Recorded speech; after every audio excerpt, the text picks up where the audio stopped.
name's Rebecca and I'm a curator at the National Army Museum.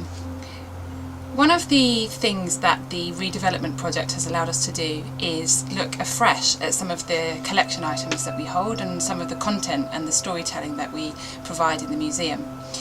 This has been a really fascinating opportunity to look at new themes and themes that might have been underrepresented in the past. Things like gender, ethnicity, diversity, identity. And some of these things have perhaps been neglected because they are rather difficult to talk about sometimes or might engender some passionate discussion. But we think they're really important. One of the projects that we've developed is the Soldiers Art Project, and this is a really exciting opportunity to work collaboratively with creatives. So this time we've worked with artist Carol Adlam and writer Helen Cross to tell in new ways stories that we hold.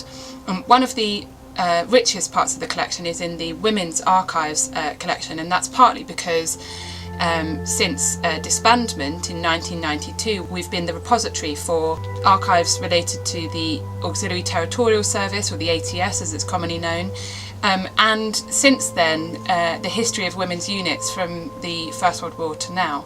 We're both here in Stevenage at the National Army Museum Archive. We're working on the Soldiers Art Project, and this is part of the Building for the Future project, and we're just looking at some of the archive materials today.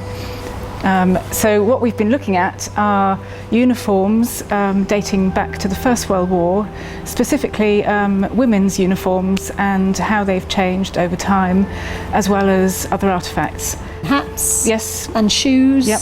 Belts, stockings, gym knickers, all kinds of elements of uniform and costume. Yeah. And what I'm looking for as an artist, I really want to build up a reference library, because I hope to produce a set of artwork, possibly a graphic novel. And I think what's interesting for me, and I'm a writer and a dramatist, is I'm interested in the stories that seem to surround a lot of these artefacts and these objects. And we've already looked at some diaries and clippings and letters from the period, and so we're fascinated by the people who are no longer with us, who wore these costumes or wrote these diaries or appeared in these photographs. So what we're doing is different to what a historian might be doing, and we're not trying to gather facts or present that sort of detail. I'm imagining imaginative responses to these objects. Who were these people? What did they want? What was life like then? And thinking of the sort of senses of that period as well. What did it smell like, and what would it feel like to wear these costumes? So looking at the materials and just trying to imagine another world and another lifetime.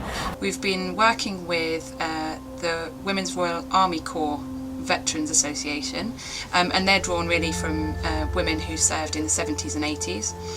That's been really fascinating. We've also worked with current serving women who are really working under completely different conditions and have a completely different experience of service. Looking again in a creative way at female service in the army means that we can open the door for discussion around gender roles and around women on the front line today.